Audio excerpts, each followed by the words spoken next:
देव का दर्शन किया। और वैसे ही कल हमने स्टैचू ऑफ इक्वालिटी में बहुत सारे विग्रहों का दर्शन किया। तो भगवान इस प्रकार से वामन देव, वराह देव अलग अलग अवतारों के रूप में प्रकट होते हैं। तो कल जब हम स्टैचू ऑफ इक्वालिटी में थे, हमने दर्शन किया था कि किस प्रकार से भगवान वराह देव के रूप में पृथ्वी को संरक्षण प्रदान कर रहे हैं। भगवान वामन देव के रूप में त्रिविक्रम रूप धारण करते हैं और बलि महाराज का दान स्वीकार करते हैं। तो ऐसे भगवान के अनेकानेक अवतारों का हमने दर्शन किया। तो हम लोग ये दशावतार स्तोत्र गाएंगे जिससे उन सबकी स्तुति होती है। और उसके पश्चात आप सबको ये जो जनाद्री दिव्य स्थल है इसकी महिमा के बारे में थोड़ा सा अधिक वर्णन सुनने को मिलेगा।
के बारे में शायद अधिकांश लोग जानते नहीं हैं। अवश्य अयोध्या, मथुरा, द्वारिका, जगन्नाथपुरी सब बहुत ही प्रसिद्ध धाम है, लेकिन ऐसे अन्य धाम जैसे यदाद्री धाम, जहाँ पर भगवान के स्वयंभू विग्रह प्रकट हैं, जहाँ पर भगवान ने अपने भक्तों के साथ लीलाएं की हैं, ये धाम में भी इतनी अधिक आध्यात्मिक शक्ति संचित है कि उसकी महिमा को यदि हम श्रद्धा से श्रवण करें तो निश्चित रूप से हमारा हृदय पवित्र होगा।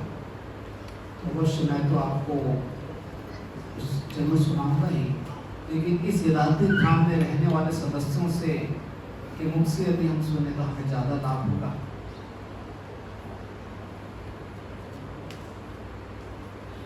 तो मैं यहीं के निवासी स्थानीय प्रभु जी जिनसे मेरा परिचय अभी आज ही हुआ, उनसे मैं निवेदन करूंगा कि वे अपने यहाँ पर निवास के आधार पर उन्होंने जो इस स्थल की महिमा को पहचाना है उसका कुछ वर्णन करके उनको प्रेरणा दे, जिससे हम सभी पुनः इस धाम में दर्शन करने के लिए आए। प्रवीण प्रभु खुद मराठी बोली पर बनिते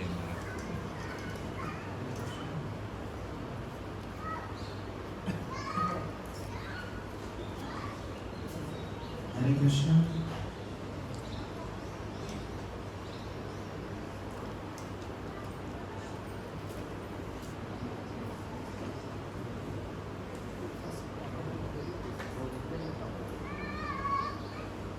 हरे कृष्ण। सभी भक्तों को दंडवत प्रणाम। हरे कृष्ण। सभी भक्तों को मेरा दंडवत प्रणाम। हमने अभी आप हैदराबाद में आकर आपने जो रामानुजा पहले दर्शन किया, कल हमने बालाजी हाँ, सिद्धपुर बालाजी फिर श्रीपाद रामानुजाचार्य का दर्शन किया है, और उसके बाद में आप यादाद्री, जो कि यादगिरी गुट्टा बोलते हैं, गिरी यानी गुट्टा यानी माउंटेन, और ये यादाद्री कई बहुत ही पौराणिक जो स्थल है, और अभी रिसेंटली तेलंगाना गवर्नमेंट ने इसको पूरा रिनोवेशन किया है, इस पूरे मंदिर को। आगम शास्त्र के हिसाब से 3 साल तक ये मंदिर बंद रहा, और उसके बाद में पूरा जो पुराना जो भी कंस्ट्रक्शन था वो सब निकाल के इन्होंने पूरी तरह से रिनोवेट किया पूरे मंदिर। ये जो रिनोवेशन हुआ, हिज होलीनेस चिन्नजिया स्वामी जो है श्री संप्रदाय के, उन्होंने ये जो रिनोवेशन का उन्होंने गाइड किया पूरे अपने तेलंगाना गवर्नमेंट को, और उनके हिसाब से ही किया गया। और जितने दिन यहाँ पर रिनोवेशन चल रहा था, तो हम आज पूरे तो हम लोग जो मेन विग्रह हैं उनके दर्शन नहीं कर रहे थे, हम लोग बाहरी अर्च विग्रह के ही दर्शन करते थे। तो उसके बाद में अभी रिसेंटली खुला है, 5-6 महीने पहले, और 6 महीने पहले ही दर्शन खुला। हाँ, अच्छा, और उस भाग्यशाली है। हाँ, आप भाग्यशाली है, क्योंकि ऐसा कहा जाता है कि यहाँ पे यादाद्री जो नरसिम्हा स्वामी यहाँ पे जीवंत हैं, और जिनकी भी बोले तो इच्छा है कुछ, या कोई मुराद पूरी नहीं होती, या कोई भी इच्छा है, तो आज भी यहाँ के लोकल जो भी भक्तगण हैं वो 40 दिन भगवान की जो है वहीं पर रह के मंगल आरती अटेंड करके उनकी जो भी इच्छा है वो भगवान से मांगते हैं, और वहीं पर रहे, यानी वो स्थल पर ही 40 दिन बिताते हैं। ऐसे में कई भक्तों को मैंने देखा है, सीनियर डिवोटीज को देखा है, जैसा कोई बोले तो हर टाइप का सिचुएशन, जैसा किसी को कोई आत्मा ने घेर लिया या कुछ ऐसा सिचुएशन है, या किसी को बच्चे चाहिए या किसी को कुछ चाहिए, तो यहाँ के लोग 40 दिन वहाँ पे रहते हैं। और वो कुछ भी इश्यू है, जैसा मेंटल भी इश्यू है, कुछ भी इश्यू है, तो वहाँ पर रह के भगवान, ऐसा कहा जाता है कि भगवान 40 डेज के बाद उनके सपने में आएंगे और उनको उनका सोल्यूशन देंगे, अगर वो सच्ची श्रद्धा से भगवान की सेवा करते हैं। और यादाद्री के आसपास जितने भी स्थल हैं वो पूरे भगवान के स्थल है, पूरे जितने माउंटेन्स है वहाँ पे 20 किलोमीटर रेडियस में और 3-4 मंदिर है। जो आपने तो केवल एक ही देखा है, लेकिन और भी मंदिर है आसपास। और हम लोग एक मंदिर है जो कि मैं जहाँ पर गया था, वो आपको ट्रेकिंग करना पड़ेगा जाने के लिए। वो थोड़ा यादाद्री नहीं है, लेकिन वहाँ से करीब 14 किलोमीटर 15 किलोमीटर अंदर है, पहाड़ पे। ऊपर हाँ, हाइट पे है। और वहाँ पे पंच नरसिम्हा है, उग्र नरसिम्हा है और शांत नरसिम्हा। और वो अपने को माउंटेन बोले तो मेरे को लग रहा है कि ट्रेकिंग करने वाले ही चढ़ सकते हैं, क्योंकि थोड़ा हाइट पे है। और ऊपर मंदिर के ऊपर से वो जो उग्र नरसिम्हा है, उनका जो है विग्रह बहुत बड़ा है, तो हम लोग उनको अभिषेक करने के लिए ऊपर चढ़ना पड़ता है। तो पुरानी काल में राजा ने एक ऐसा अरेंजमेंट किया था कि ऊपर से वो अभिषेक करने के लिए, दूध वगैरह देने के लिए ऐसा बनाया था ऊपर। अभी भी है। अभी भी है। तो अगर अभी अपन यहाँ से 22-23 किलोमीटर होगा, उसको वेंकटापुर बोलते हैं गांव को, वेंकटापुर नरसिम्हा स्वामी। और यहाँ से बहुत ही करीब अपने को एक 10 किलोमीटर पे वेणुगोपाल स्वामी मंदिर है। वेणुगोपाल स्वामी मंदिर थोड़ा बहुत ही पुरातन मंदिर है। जो भी मैं मंदिर बता रहा हूँ वो हजारों सालों से है, यानी उनका कोई ये नहीं है, बहुत हजारों सालों से है। और स्वयंभू नरसिम्हा स्वामी है इधर। ये पूरे मेरे ख्याल से हिज डिवाइन ग्रेस भक्ति सिद्धांत सरस्वती ठाकुर कहते थे कि तेलंगाना और आंध्रा में 3000 से ऊपर नरसिम्हा स्थल है, बहुत सारे। तो यहाँ पर मैं तो आसपास तो हर जगह देखता हूँ कि नरसिम्हा स्वामी कहीं भी जा रहे हैं हम लोग। तो यहाँ से एक मैं बोल रहा था अभी रिसेंटली, जहाँ पे नज़दीक यहाँ से 10 किलोमीटर दूर वेणुगोपाल स्वामी मंदिर है। वेणुगोपाल स्वामी मंदिर वो भी स्वयंभू है, ऐसा कहा जाता है कि देवता लोग उनकी पूजा करते थे। तो यहाँ पे एक भक्त रामदास बोल के हुए हैं, आपको पता होगा गोलकोंडा किला में जिनको अरेस्ट किया गया था, उनकी स्टोरी पता होगी, एक मूवी भी आई थी रामदास जी।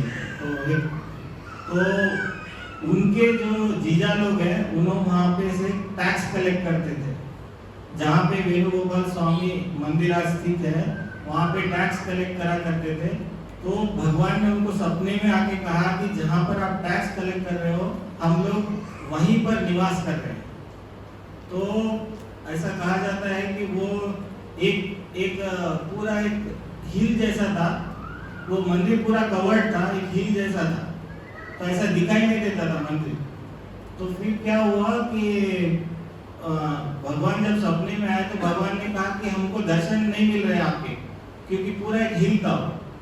तो फिर एक बम्बल बी ने उनको रास्ता बताया, और फिर वो भक्त लोग उनको धीरे धीरे मट्टी हटाते हटाते अंदर गए। तो वो स्टन रह गए कि उन्होंने देखा कि बहुत ही सुंदर 4-हैंडेड फॉर्म ऑफ कृष्णा वहाँ पर है, उनके दोनों पत्नियों के साथ में।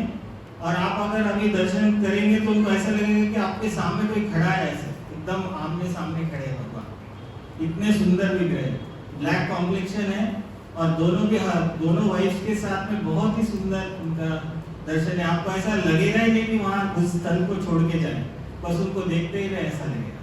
बहुत सुंदर दिख रहे हैं, आप उनके दर्शन करेंगे तो बहुत अच्छे। 10 kilometre only next time, yes, you can come next time and you can take darshan of Lordship Venugopal Swami. So many people they pray also for children and all for their also. And दूसरा क्या है, यहाँ से एक 130 kilometre पे एक वडाला नरसिम्हा स्वामी वडाला बोल के गांव है, वहाँ पर एक नरसिम्हा स्वामी का मंदिर है, जो कि ऐसा कहा जाता है कि वो श्वास लेते हैं, जैसे वो उनके विग्रह के ठीक 2 दिए रहते हैं ऐसे लटका वाले।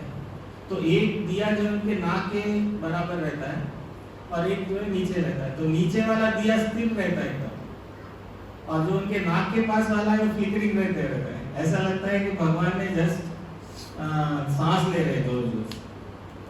तो हम लोग गए थे, मैं गया था, तो वहाँ पे संगम भी है, आपको स्नान कर रहे स्नान भी कर सकते हैं। तुंगभद्रा, गोदावरी और मुचकुंदा रिवर, वो तीनों का संगम है वहाँ पर। बहुत लोग अस्थियाँ भी ये करने आते हैं, वहाँ पे शिवालय भी है। और ऐसे काफ़ी यहाँ पे पद्मनाभ स्वामी टेम्पल है, नियरली 1 किलोमीटर दूर पे यहाँ पर पद्मनाभ स्वामी मंदिर है, वो भी काफ़ी पुराना है। हमें पद्मनाभ स्वामी के भी दर्शन कर सकते हैं। 1 ही किलोमीटर दूर है यहाँ से, बस आप जैसा मोहना के बाजू से गए तो नहीं है, 1 किलोमीटर दूर। तो यहाँ पे काफ़ी मंदिर है, अगर आप आए नेक्स्ट टाइम तो आप ये सब मंदिरों के दर्शन कीजिएगा। और हरे कृष्ण।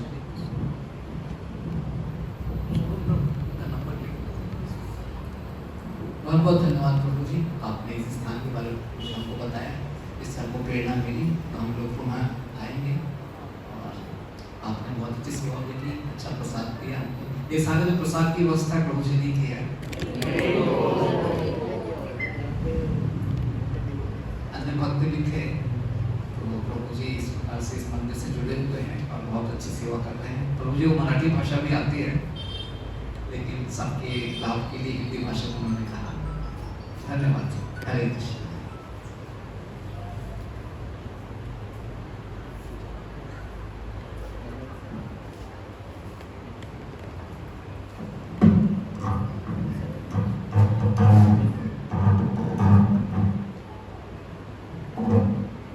हरे कृष्ण।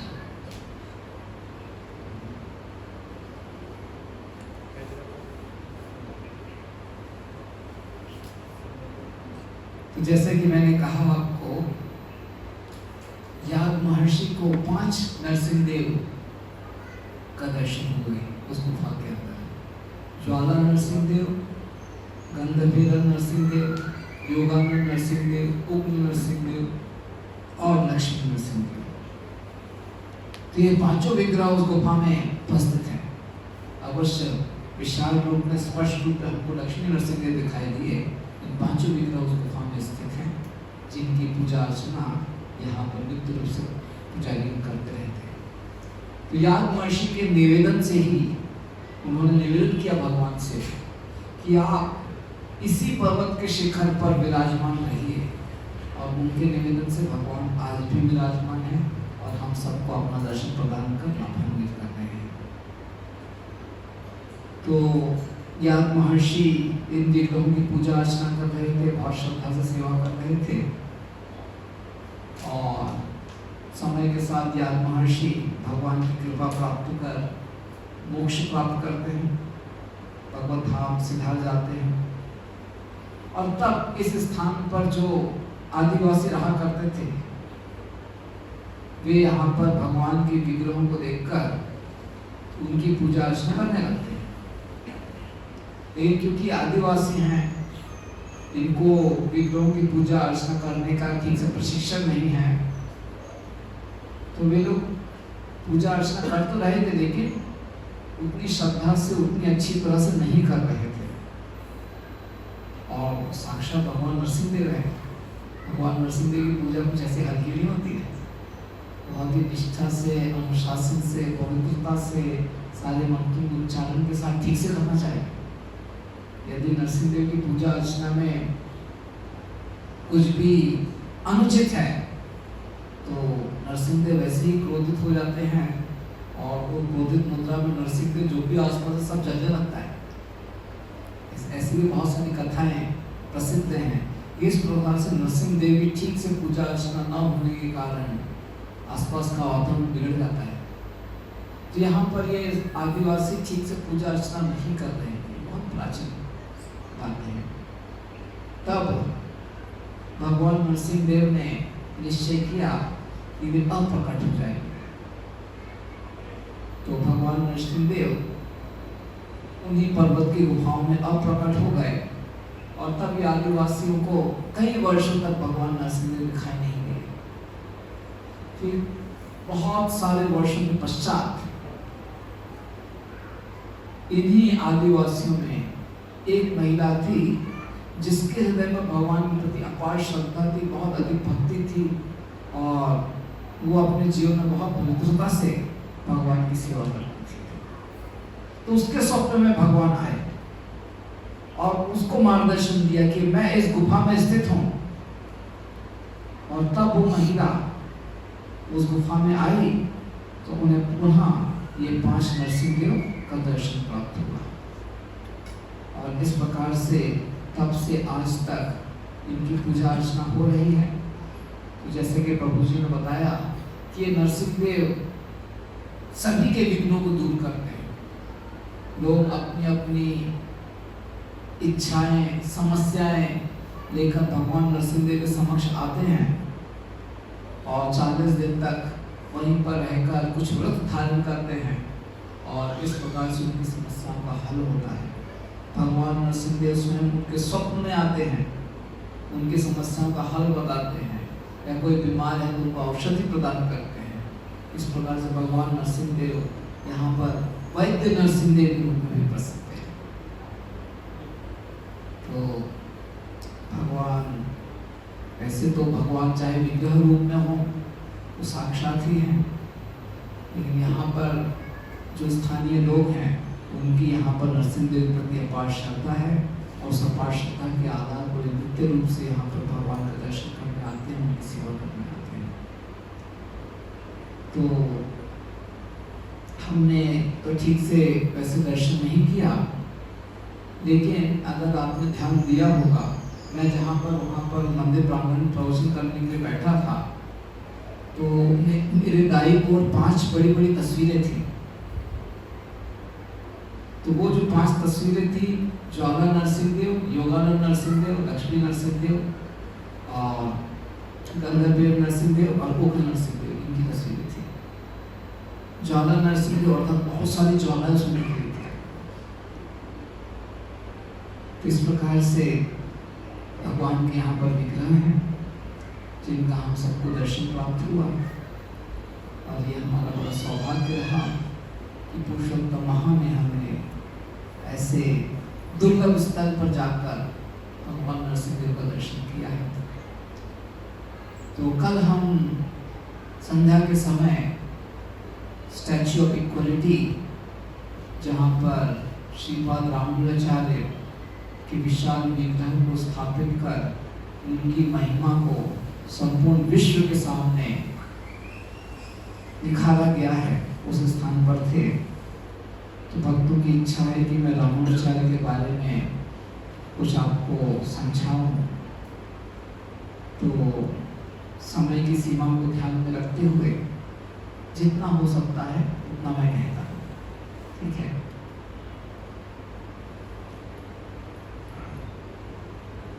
रामानुजाचार्य, इनके जन्म के पूर्व ही इनका इतिहास, जो नाम अलवर है, वो दर्शाते हैं। तो यदि हम इस पृथ्वी पर धर्म का इतिहास थोड़ा सा पहचाने तो अवश्य भगवान श्री कृष्ण ने 5000 वर्ष को आकर धर्म की स्थापना की। युधिष्ठिर महाराज को राजा बनाया। युधिष्ठिर महाराज ने धर्म का अनुशासन बनाए रखते हुए संपूर्ण पृथ्वी पर राज्य किया। उसके पश्चात परीक्षित महाराज ने राज्य किया। उनके शासन में कभी प्रवेश भी नहीं कर सकता था, लेकिन परीक्षित महाराज के पश्चात कली ने प्रवेश करना आरंभ किया और उस कली के दुष्प्रभाव के कारण जो धर्म की शिक्षाएं हैं वो इतनी अधिक बिगड़ गई कि जो वेद जिनके आधार पर धर्म का निर्णय लिया जाता है, उन्हीं वेदों का सहारा लेकर अधर्म हो रहा था। अर्थात ब्राह्मण वर्ग जिन पर यहाँ उत्तरदायित्व होता है कि वेदों की शिक्षाओं के आधार पर सब तरफ धर्म को स्थापित करे, वही ब्राह्मण वर्ग इन्हीं वेदों का सहारा लेकर अधर्म कर रहा था, मांस भक्षण कर रहा था। और ऐसी दुष्परिस्थिति में भगवान स्वयं बुद्ध अवतार के रूप में आकर ऐसे ब्राह्मण वर्ग जो वेदों का दुरुपयोग कर रहे थे, उनसे वेद की शिक्षा को छीन लेते हैं और शून्यवाद की शिक्षा, अहिंसा की शिक्षा, इस प्रकार की जो नीति है उसको स्थापित करते हैं। तो इस प्रकार से जो वेदों का दुष्प्रयोग था वो तो भगवान ने रोक दिया, लेकिन इससे समस्या का हल नहीं होता है। धर्म की स्थापना अभी भी आवश्यक थी। भगवान श्री कृष्ण ने इतना महाभारत का युद्ध रचाकर धर्म की स्थापना की, कलयुग के दुष्प्रभाव से सब बिगड़ गया। तो अब धर्म की स्थापना पुनः करनी थी। तो कैसे धर्म की स्थापना करें? जब बुद्ध के प्रचार के द्वारा वेदों की जो महत्ता थी वही नष्ट हो चुकी थी और सब तरफ लोग भगवान की महत्ता को न स्वीकार कर जीवन का उद्देश्य शून्य के रूप में पहचान रहे थे, और ऐसे बौद्ध धर्म को महाराज अशोक ने अपने जीवन में अपनाकर संपूर्ण एक प्रकार से विश्व के कोने कोने में बौद्ध धर्म को फैला दिया था। ऐसी परिस्थिति में वापस वेदों की स्थापना करना, धर्म को लाना इतना आसान नहीं था। तब भगवान की ही एक अच्छी योजना के आधार पर भगवान के महान भक्त स्वयं शिव जी शंकराचार्य के रूप में आए और उन्होंने जो धर्म का प्रचार किया,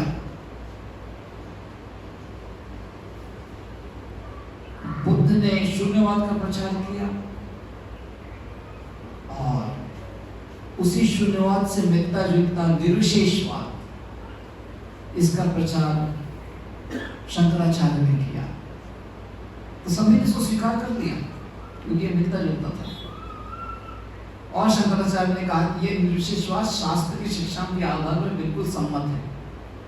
तो इस प्रकार से शास्त्र को स्थापित कर दिया गया। तो शंकराचार्य ने शास्त्र की महिमा को वापस लाया और उसके पश्चात रामानुजाचार्य आए। शंकराचार्य शास्त्र की महिमा को तो सामने लेकर आ गए, लेकिन शास्त्र की जो मूल शिक्षा है भगवान की भक्ति, उस भक्ति के संदेश को रामानुजाचार्य ने संबोधित कर दिया। अवश्य शंकराचार्य ने व्यक्तिगत रूप से अनेक तीर्थ स्थलों पर जाकर भगवान की महिमा में बहुत सुंदर गीत लिखे हुए हैं। शंकराचार्य पंढरपुर भी आए और वहां पर उन्होंने भगवान पंडितनाथ की महिमा में पांडुराष्टकम लिखा। शंकराचार्य द्वारका गए, वहां पर उन्होंने द्वारकाधीश की महिमा में गीत गाए हैं। तो शंकराचार्य ने बहुत सारे भक्ति गीत लिखे हुए हैं, लेकिन फिर भी जो उनका प्रचार था, उनका जो प्रशिक्षण था, उसके आधार पर केवल निर्विशेषवाद का ही प्रचार हुआ और भक्ति का संदेश लोगों को मिल नहीं पाया।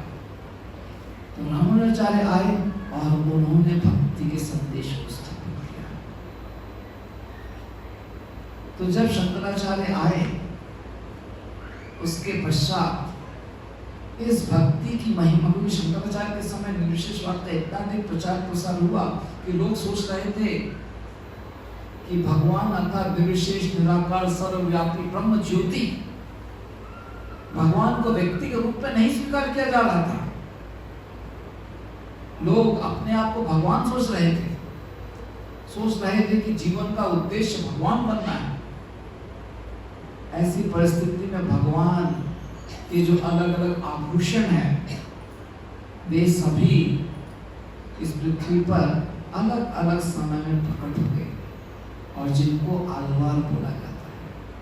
भगवान के जो आभूषण हैं जब इस पृथ्वी पर अवतरित होते हैं तो उनको आलवार बोला जाता है।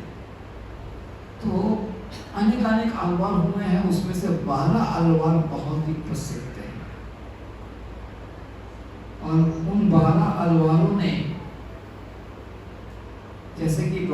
बताया कि भारत में बहुत सारे तीर्थ स्थल हैं और ये सभी तीर्थ स्थल बहुत प्राचीन हैं। तो इन 12 अलवारों ने भगवान की महिमा में बहुत सारे सुंदर गीत गाए हैं तमिल भाषा में, जिनको दिव्य प्रबंध कहा जाता है। तो ऐसे 4000 तमिल भाषा में उन्होंने पद्य लिखे हुए हैं जिनको दिव्य प्रबंध बोला जाता है। अलवार अर्थात वो भगवान के आभूषण के अवतार हैं, दिव्य स्तर पर हैं और उनके द्वारा गाए हुए गीतों को दिव्य प्रबंध बोला जाता है। और उन दिव्य प्रबंधों में इन 12 अलवारों ने 108 दिव्य देशों का वर्णन किया हुआ है, जिनका दर्शन कल शाम को हमने किया। अर्थात ये जो 108 दिव्य देशम हैं, ये उतने पुराने हैं। कितने पुराने? करीब आप समझ लो कि 500 AD के आसपास ये अलवार सब प्रकट हुए थे। अर्थात अगर अभी की तुलना हम करें तो करीब 1500 वर्ष पुराने। ठीक है, उस समय ये 12 अलवार इन 108 दिव्य देशों का वर्णन कर रहे थे। अर्थात उस समय सारे मंदिर थे। ठीक है, उस समय सारे मंदिर थे और भी बहुत प्राचीन उस समय रहे होंगे। तो इस प्रकार से 108 दिव्य देशों बहुत ही प्रसिद्ध हैं और श्री संप्रदाय में सभी सदस्य इन दिव्य देशों का दर्शन करना चाहते हैं। तो उसमें से 105 भारत में है, 1 नेपाल में है और 2 इस भौतिक जगत के बाहर है। ठीक है, जो 2 इस भौतिक जगत के बाहर हैं, एक है क्षीर सागर जिसको थिरुपल्कडल कहा जाता है और दूसरा है वैकुंठ लोक जिसको श्री परम पदम कहा जाता है। तो ऐसे 108 दिव्य देशम हैं जिनका दर्शन हमने कल शाम को किया। तो ये हम सबका बड़ा सौभाग्य रहा कि पुरुषोत्तम माह में हम सभी इन 108 दिव्य देशों का दर्शन कर पाए। तो ये जो 12 अलवार थे, इन 12 अलवारों में से एक अलवार है जिनका नाम है नाम अलवार। तो अवश्य ये 12 अलवार गांव-गांव जाते थे, भ्रमण करते थे और भगवान की महिमा में गीत गाया करते थे। जैसे महाराष्ट्र में तुकाराम है, गाते रहते थे आप, और उससे लोग भक्ति का दिन प्रेरित होते थे। तो वैसे ये 12 अलवार अलग अलग स्थानों पर भ्रमण करके गीत गाते रहते थे और लोगों को भक्ति करने के लिए प्रेरित करते थे। तो उसमें एक है नाम अलवार, जिन्होंने नाम की महिमा को बहुत अधिक गाया है। और वो नाम अलवार कहते हैं कि निश्चित रूप से एक महान आचार्य भविष्य में आएंगे जो भक्ति की महिमा को शास्त्रों के सिद्धांत के आधार पर पुनर्स्थापित कर सारे कोने कोने में भक्ति का प्रचार प्रसार करेंगे और बिना किसी जाति का भेदभाव किए सभी को भक्ति की शिक्षा प्रदान कर सभी को भक्ति के पथ पर आगे बढ़ने के लिए प्रेरित करेंगे। ऐसे नाम अलवार ने भविष्यवाणी की थी। और जब रामानुजाचार्य प्रकट हुए और उनके जीवन व्यवहार को आचार्यों ने पहचाना तो सभी ने समझ लिया कि नाम अलवार ने जो भविष्यवाणी की थी वो अब सत्य होती हुई दिखाई देती है।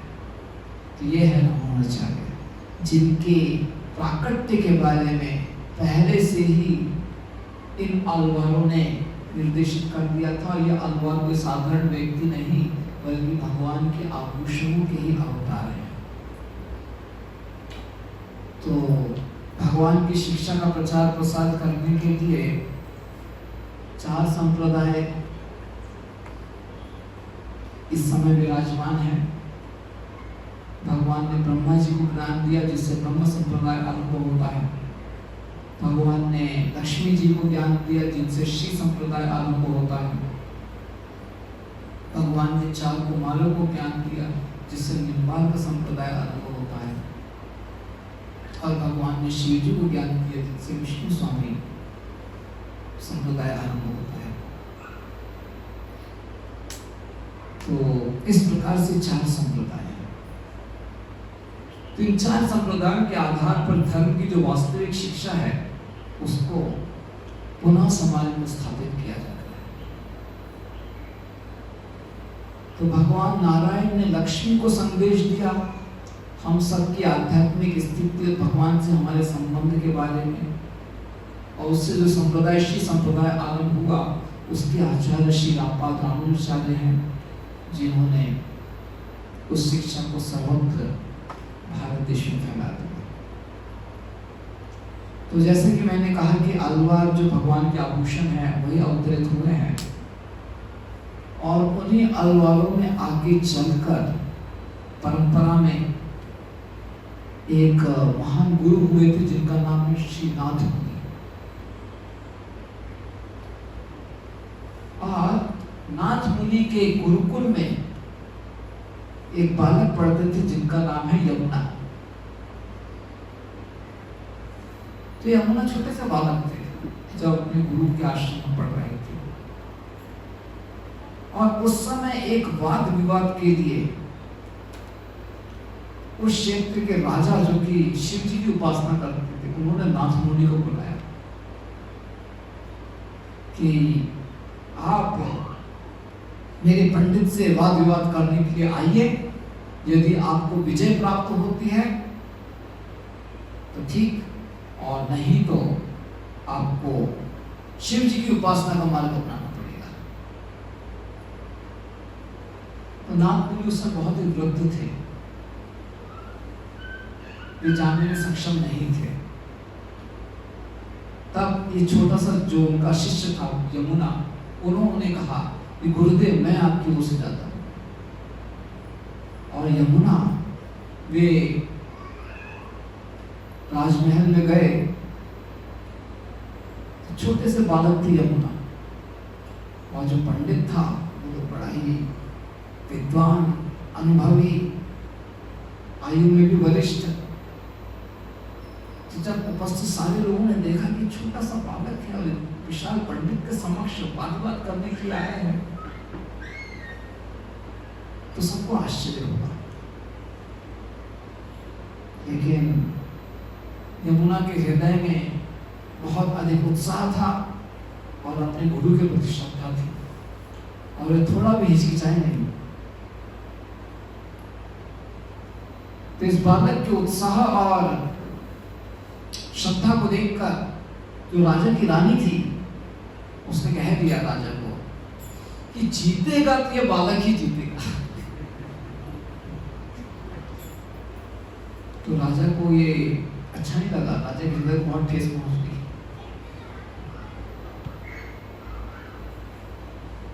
तो राजा ने कह दिया कि इतने बड़े विद्वान पंडित के समक्ष ये बालक कैसे जीत सकता है।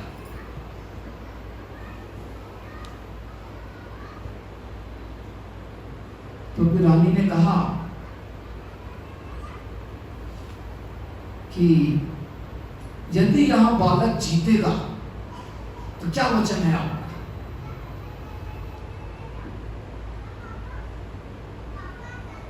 तो फिर राजा ने कहा कि यदि यह बालक जीता तो मैं इसको अपना आधा राज्य दे दूंगा। तब रानी ने भी कहा यदि आपका पंडित जीता ना तो आपकी दासियों की दासी को बनूंगी। वाद विवाद हुआ, तो उस वाद विवाद में मैं नहीं जाऊंगा। बालक जीत गया और बालक को आधा राज्य मिल गया। बालक राजा बन गया, और राजा बन गया तो प्रशासन संभालना पड़ता है। तो ये बालक यमुना बचपन में ही राजा बन गया और प्रशासन की जिम्मेदारी में ऐसे उलझ गया। नाथ मुनि श्रीरंगम में ना करते थे, तो ये वापस श्रीरंगम आया ही नहीं। तो नाथ मुनि को बहुत दुख हुआ इसका कि मेरा एक बहुत ही प्रिय शिष्य मेरी संरक्षण के लिए, धर्म के संरक्षण के लिए राजा के पास गया लेकिन वापस नहीं लौट आया। तो उस समय नाथ मुनि ने अपने एक शिष्य को कहा, अपने मृत्यु की घड़ी में उन्होंने अपने शिष्य को कहा कि आप अपने जीवन में ये एक मेरी महत्वपूर्ण सेवा करना कि यमुना को वापस श्रीरंगम लाना। एक राजा को वापस श्रीरंगम लाना इतना आसान नहीं था। उसकी बड़ी विस्तारित कथा है कैसे यमुना को वापस लाया गया। और जब वे श्रीरंगम पहुंचे तो तुरंत उनको अपनी पुरानी सारी याद आ गई और अब वे श्रीरंगम में सारे जो भी वहां पर वैष्णवगण थे उन सबको एक नई दिशा देने हेतु आचार्य के रूप में सेवा करने लगे और यमुनाचार्य के रूप में विख्यात हुए। तो अवश्य यमुनाचार्य का बहुत सारा जीवन एक राजा के रूप में बीत गया था और अब उनके पास समय बहुत कम था। तो यमुनाचार्य की बहुत इच्छा थी कि ये जो भक्ति की शिक्षा है इसका जो प्रचार प्रसार बहुत ही विस्तार से होना चाहिए, इसको करने के लिए मुझे एक बहुत ही योग्य शिष्य चाहिए।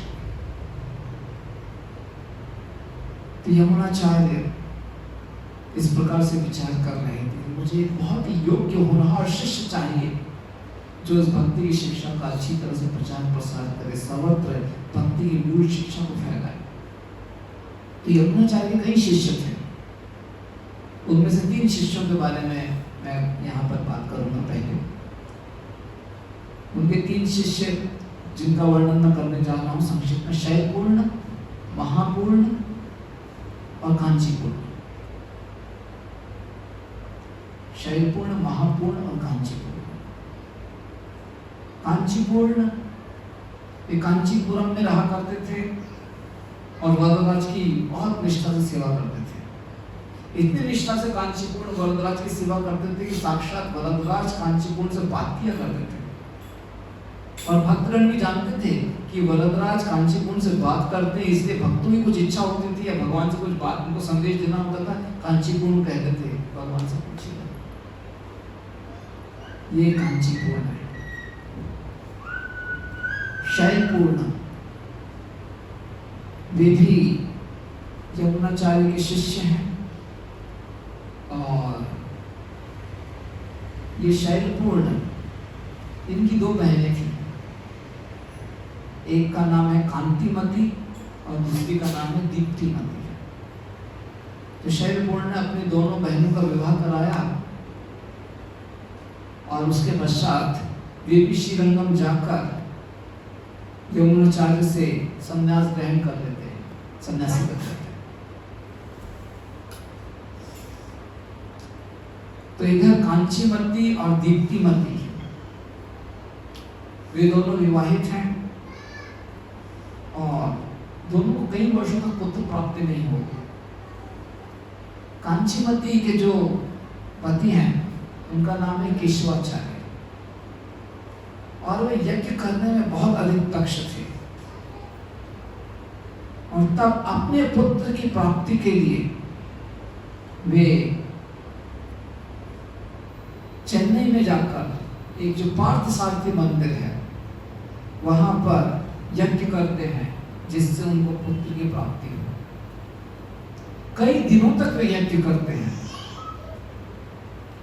और तब एक रात्रि को स्वयं भगवान केशवाचार्य के स्वप्न में आते हैं और कहते हैं कि अब आप वापस अपने निवास स्थान जाइए और शीघ्र ही आपकी पत्नी एक सुंदर बालक को जन्म देगी।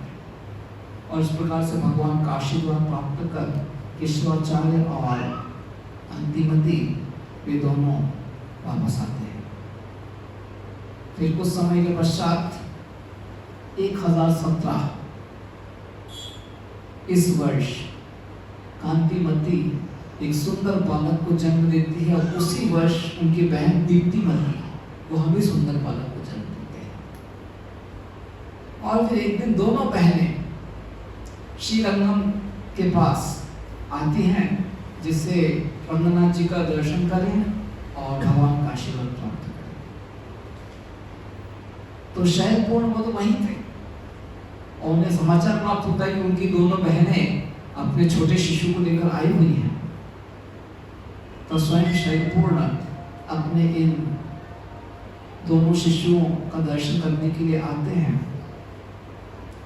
और इन दोनों बालकों को देखकर शैलपूर्ण बहुत ही प्रसन्न होते हैं और उसमें से एक बालक जो कि कांतिमती का पुत्र है, उसको देखकर शैलपूर्ण समझ जाते हैं कि निश्चित रूप से नाम अलवार ने जो भविष्यवाणी की थी कि लक्ष्मण जो कि राम के भाई हैं वो एक आचार्य के रूप में प्रकट होंगे और समाज के सभी सदस्यों को भक्ति का संदेश प्रदान कर उन सब का उद्धार करेंगे। वो भविष्यवाणी आज सिद्ध हुई प्रतीत होती है। इस प्रकार से शैलपूर्ण ने कांतिमती के इस छोटे से बालक को देखकर पहचान लिया कि स्वयं राम के भाई लक्ष्मण अवतरित हुए। अतः उन्होंने इस बालक को नाम दिया रामानुज, राम के छोटे भाई रामानुज। और जो दीप्तिमती का छोटा बालक था उसको शैलपूर्ण ने नाम दिया गोविंदा। तो इस प्रकार से इन दोनों बालकों का नामकरण हुआ और फिर दोनों माताएं अपने अपने शिशुओं को लेकर वापस अपने निवास स्थान लौट चली। और क्योंकि ये ब्राह्मण परिवार से थे तो हर प्रकार के जो भी आवश्यक संस्कार होते हैं वो रामानुज को बाल्य जीवन से ही प्राप्त हुए।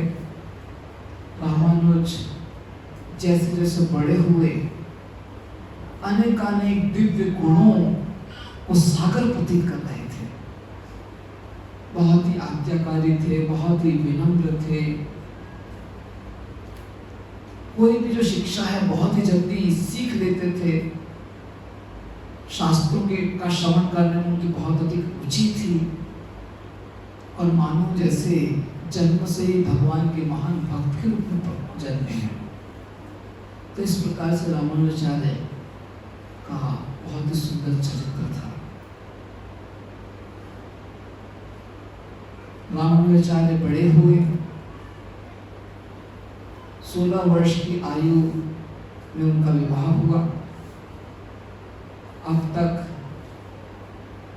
अवश्य वे घर पर थे और घर से ही उनका प्रशिक्षण हो रहा था और एक ब्राह्मण परिवार में रहते हुए बहुत ही सारे सुशील सद्गुणों को वे दर्शा रहे थे। उनके पिता ने उनका विवाह संपन्न किया, लेकिन दुर्भाग्य से 1 महीने के पश्चात ही, विवाह के 1 महीने के पश्चात ही पिता का देहांत हो गया। और जब पिता का देहांत हुआ तो रामानुज को बहुत दुख हुआ। जहां वो रह रहे थे उसी स्थान पर पिता का देहांत हुआ था, तो उस स्थान पर रहना उनको अच्छा नहीं लगा। और तब रामानुज ने निश्चय किया कि वो अपनी पत्नी और मां को लेकर दूसरे स्थान पर जाएंगे। और तब रामानुजाचार्य अपनी पत्नी और मां को लेकर कांचीपुरम। तो जब रामानुजाचार्य कांचीपुरम आते हैं तो वहां से उनका अवश्य पहले से वो बहुत सारे सद्गुणों को दर्शा रहे थे, लेकिन कांचीपुरम में जब वे आते हैं तब से उनका भक्तिमय जीवन की जो निखार है वह अधिकाधिक प्रकट होती है। तो जब कांचीपुरम में थे रामानुजाचार्य, तब वे अपने निवास स्थान पर रहते हुए कई बार कांचीपुरम का दर्शन करते थे। कांचीपुरम जाते थे बलराम जी की सेवा करने के लिए। तो रामानुज कांचीपुरम का दर्शन पाकर बहुत ही प्रसन्न हुआ करते थे। कांचीपुरम का इतना सुंदर व्यक्तित्व है, उनके हृदय में इतनी अधिक भक्तिमय भावना, उसको देखकर रामानुज को बहुत ही हृदय में मिठास का अनुभव होता था। फिर एक दिन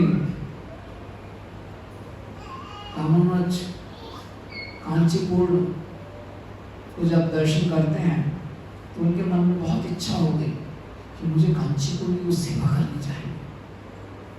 फिर कांचीपुर वे एक शुद्ध परिवार में जन्मे हुए थे और रामानुज ये ब्राह्मण परिवार में है, तो कांचीपुर कभी ऐसे सेवा स्वीकार नहीं करते थे।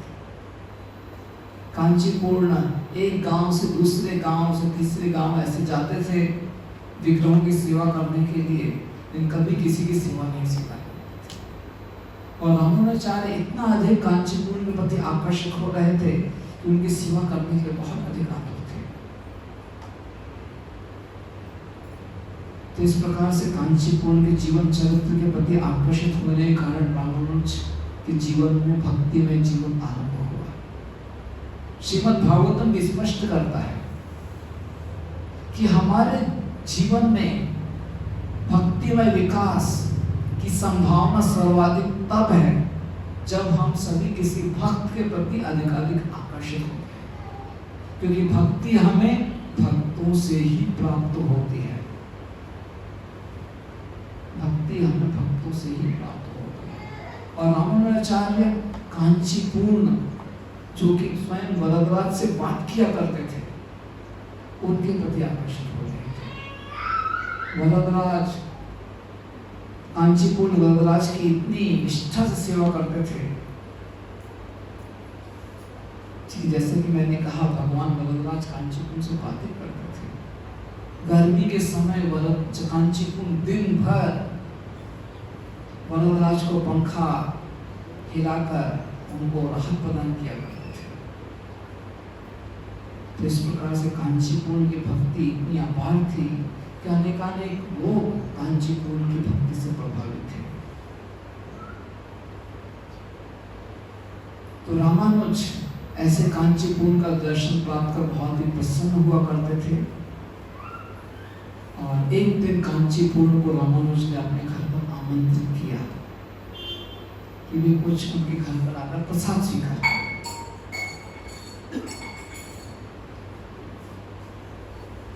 तो कांचीपुर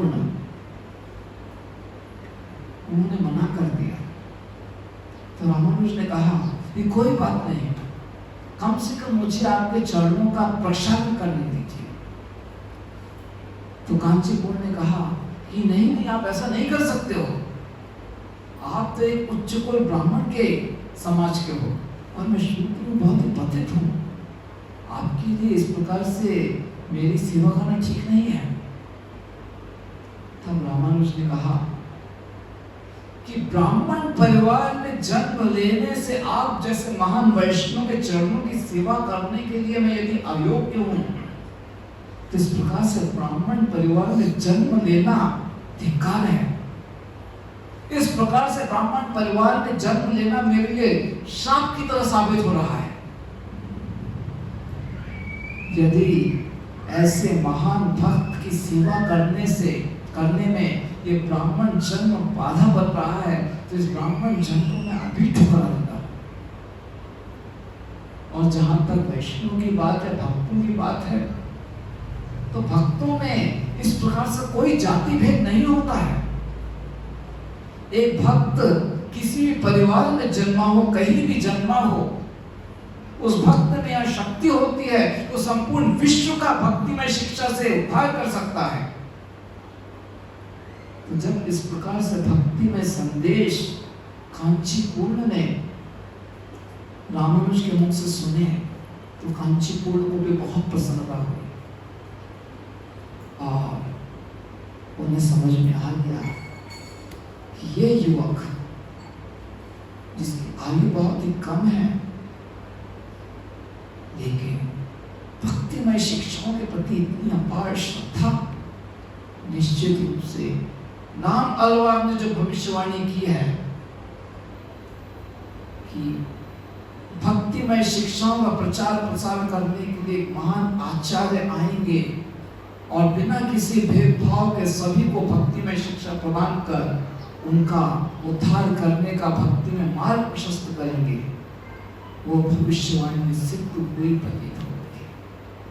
तो इस प्रकार से शायद पूर्ण ने रामानुज को देखकर पहचान लिया, उनके बचपन से ही जब एक शिशु के रूप में थे तभी उनको रामानुज नाम दिया, और अब 16 वर्ष की आयु में कांचीपुर्ण ने उनके ऐसे सुंदर भक्तिमय व्यवहार को देखकर पहचान लिया कि महान आचार्य होंगे। अभी तक इनको कोई नहीं जानता है, अभी तक तो इनका वेदों का अध्ययन भी नहीं आरंभ हुआ है। रामानुज का वेदों का अध्ययन 16 वर्ष के पश्चात आरंभ होता है। समस्या ये हो गई थी कि पिता का देहांत हो गया था और कुछ अन्य कारणों से उनका वेदों का अध्ययन हो नहीं पाया था।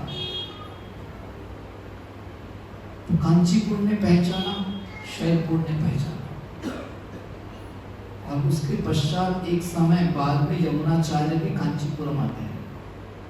और जब वे कांचीपुरम में यमुनाचार्य रामानुज को देखते हैं, उसने अपने शिष्य महापूर्ण को, कौन है ये बालक, देखते ही पहचान जाते हैं कौन है ये। तो महापूर्ण कहते हैं कि ये रामानुज है। मैं जानबूझकर आगे बढ़ रहा हूँ क्योंकि मुझे समाप्त करना है।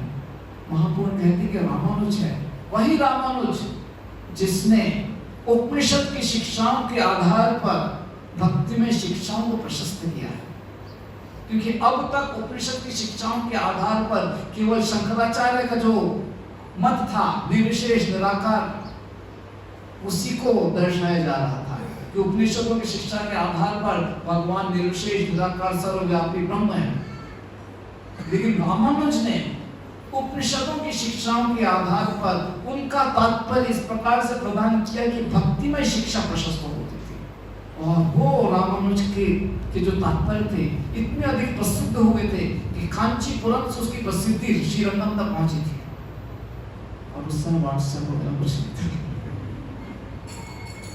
और श्रीरंगम में यमुनाचार्य ने सुना था कि कोई तो रामानुज है कांचीपुरम में जिसने इस प्रकार से इन उपनिषदों के श्लोकों का ऐसा भक्तिमय स्पष्टीकरण दिया है।